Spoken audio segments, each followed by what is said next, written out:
Ya, sang suami masih harus menjalankan ibadah umroh di Tanah Suci. Maka wanita berdarah Arab itu untuk sementara waktu mau tak mau harus hidup sendiri. Perasaan sepi Shirin kian menjadi-jadi dengan kehamilannya kini. Apalagi sejak berbadan dua, Shirin juga semakin manja terhadap sang suami. Dan untuk menghilangkan rasa sepi, Shirin harus mengungsi tinggal bersama kakaknya. Tapi mampukah cara ini mengusir rindu yang kian memenuhi hatinya?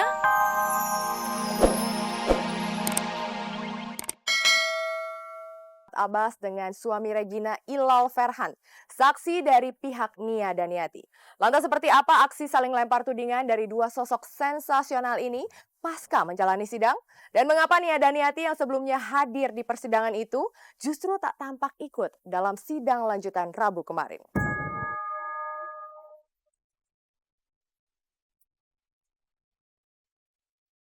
Sidang lanjutan Nia Daniati dengan Farhad Abbas digelar kembali di Pengadilan Agama Jakarta Selatan dengan agenda mendengarkan keterangan saksi dari pihak Farhad Abbas.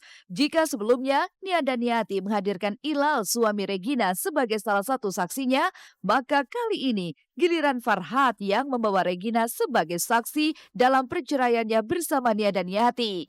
Lantas, apa yang diinginkan Farhad dengan menjadikan Regina sebagai saksinya?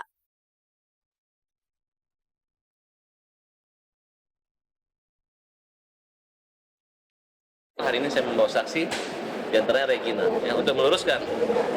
Jadi kata-katanya perzinahan ada rekaman itu bohong semua pemirsa, itu nggak benar.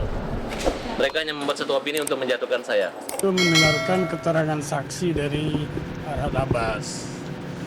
Tapi namanya keterangan saksi yang sudah masing-masing diarahkan sebelum di persidangan, semua membantah apa yang kita terangkan dalam kesaksian pada waktu sidang yang lalu. Mbak Nia tadinya mau hadir, berhubung sidangnya ini cepat ya, biasa kan kita ambilnya jam 12, jam 1 gitu ya. Jadi ya saya masa hanya gara-gara Mbak Nia nunggu Mbak Nia, saya nggak ngikutin sidang, jadi saya duluan gitu. Sebenarnya Mbak Nia mau hadir. Dalam sidang kemarin, pihak Nia Daniati justru mengaku puas dengan kesaksian yang diberikan oleh sejumlah saksi Farhad sendiri dan pengakuan bahwa mereka mengetahui tentang surat pernyataan cerai lengkap dengan biaya nafkah anak sebesar 100 juta rupiah per bulan yang ditulis Farhad kala itu menjadi salah satu jawaban yang dipegang pihak Nia untuk menagih janji Farhad. Lalu, bagaimana dengan kejadian di Bogor yang disebut Ilal sebagai penggerbekan Regina dan Farhad oleh warga itu? Saya klarifikasi nggak ada terjadi apa-apa antara Mas Farhad dengan Regina waktu itu. Yang saya tahu, karena kita ada di sana. Ya, pernyataan yang dibuat oleh Farhad itu ada saksi yang bernama Ibet, dia mengakuin bahwa dia lebih dari itu pun ada yang dia lihat. Nah, yang ditulis oleh Farhad cuman itu. Itu saya tanya, apakah Anda mengetahuinya? Iya, saya mengetahuinya. Udah cukup. Belum reda masalah antara Farhad dan Nia Daniati, persoalan lain justru terjadi ketika Regina menggelar mediasi dengan Ilal suaminya di tempat dan hari yang sama. Mediasi ini bahkan diakui Ilal dan Regina sempat memanas. Lalu, apa yang memicu ketegangan di antara mereka? Benarkah jika dalam mediasi itu, Ilal memohon Regina untuk mencabut gugatan cerainya? Ngotot, karena waktu saya dengan Nia, masing-masing disebutkan pengacara. Ternyata Bu Elsa nggak boleh masuk, saya nggak boleh masuk. Kami beradu argumen dengan Pak Kadinya tadi. Ternyata Ilal malu. Ilal hanya ingin mengungkapkan masih mau melanjutkan perkawinan, memohon maaf, mohon ampun. Kemudian masih menuntut pendapatan uang dan hasil makan uang dari keringat dari Regina. Itu kan tidak masuk akal. Pada saat keluar persidangan mediasi saya mengatakan lu malu-maluin aja. Coba lihat dia kayak anak kecil nongol-nongol di sini. Saksikanlah orang itu. Ya. Dia kayak begini. Padahal tidak mau cerai, takut katanya. Takut siapa yang kasih makan, siapa yang kasih minum nanti gitu. Bapak jauh-jauh dari sini. Anak kecil. Nih gimana nih, Bang? Ya. Lain ungkapan tak percaya yang ditunjukkan Regina juga Farhad Abbas, lain lagi dengan sikap yang ditunjukkan Ilal yang datang bersama Mary. Jika tingkah mereka seperti kawan akrab saat bertatap muka, maka lain pula saat Ilal berbicara tanpa ada Farhad di sebelahnya. Di sini justru ia menyebut Farhad dan Regina lah yang memutarbalikan fakta. Lalu siapa yang sesungguhnya tengah bermuslihat dalam aksi saling tuding ini? Bukan begitu, bukan minta balik lagi. Itu makanya kalau bicara kan dia suka jadi dia suka diputar balikan fakta. Jadi sebentar saya jelaskan bahwa saya ingin nanyakan kepada mediasi apa yang disebabkan pencarian saya, gitu kan? Apakah karena ada sesuatu will atau apa? Saya pengen tahu. Supaya kan yang juga cerai kan istri lagi. Saya kan kasih tahu kaidah Islam. Kalau seorang istri itu kalau menceraikan suami itu surga sangat jauh dari muka bumi. Jadi artinya kalau memang dia buka cerai, lebih bagus saya buka cerai. Tapi kalau ada alasannya kan selama ini kan saya bilang fine aja. Cuman yang membuat permasalahan dia berselingkuh itu kan ya Regina sendiri. Jadi Regina ini pun juga dia berselingkuh dengan Farhad Abbas. Dia punya target, punya visi. Apa yang terjadi di tengah kehidupan Farhad ini memang syarat kontroversi. Maka tak salah jika ia masuk sebagai salah satu nominasi sebagai selebriti paling kontroversial dalam ajang Global Seru Award semalam.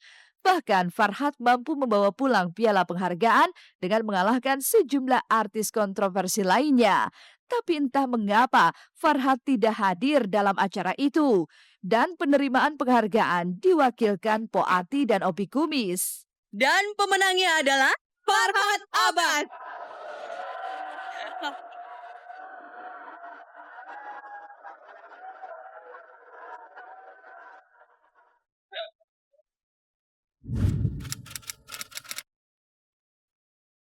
Belum 8 hari sang suami meninggalkannya, Shirin Sungkar telah dilanda rindu pada Teguh Wisnu. Tapi apa daya, sang suami masih harus menjalankan ibadah umroh di Tanah Suci. Maka wanita berdarah Arab itu untuk sementara waktu mau tak mau harus hidup sendiri. Perasaan sepi Shirin kian menjadi-jadi dengan kehamilannya kini. Apalagi sejak berbadan dua, Shirin juga semakin manja terhadap sang suami. Dan untuk menghilangkan rasa sepi, Shirin harus mengungsi tinggal bersama kakaknya. Tapi mampukah cara ini mengusir rindu yang kian memenuhi hatinya? Kalau aku selalu nunggu kabar dia karena aku nggak mau ganggu dia lagi ibadah kan. Jadi aku selalu nunggu, tapi aku yang nelpon. Jadi ya dia bilang yang telepon udah aku telepon. Ya dia nanya maksudnya kamu kemana aja? Ya ngecek aja sih. Sangat khawatir nggak sih? Kan biasanya kan di Jakarta sama bersama ini. Khawatir ya khawatir. Cuman kan aku kan juga orangnya nggak bikin dia panik. Jadi dia biasa aja sih.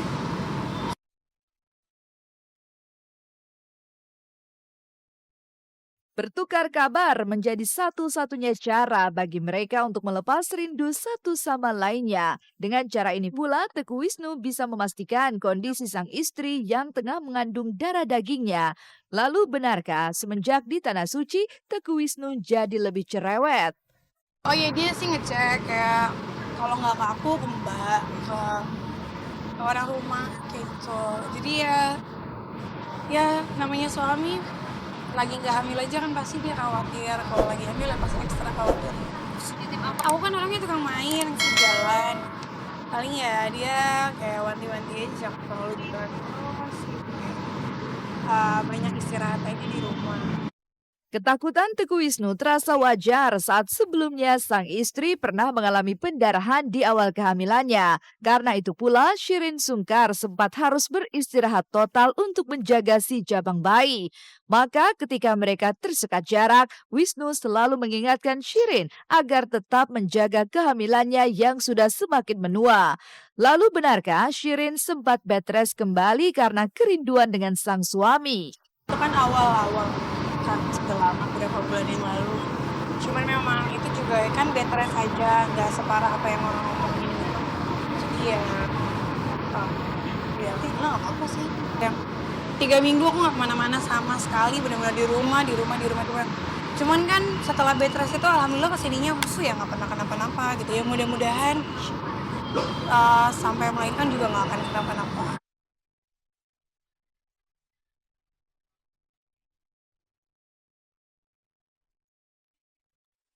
60 menit sudah kami menemani Anda hari ini dan jangan lupa saksikan terus Seleb On Cam setiap hari Senin sampai dengan Jumat mulai pukul 13.30 waktu Indonesia Barat hanya di Global TV. Terima kasih dan sampai jumpa.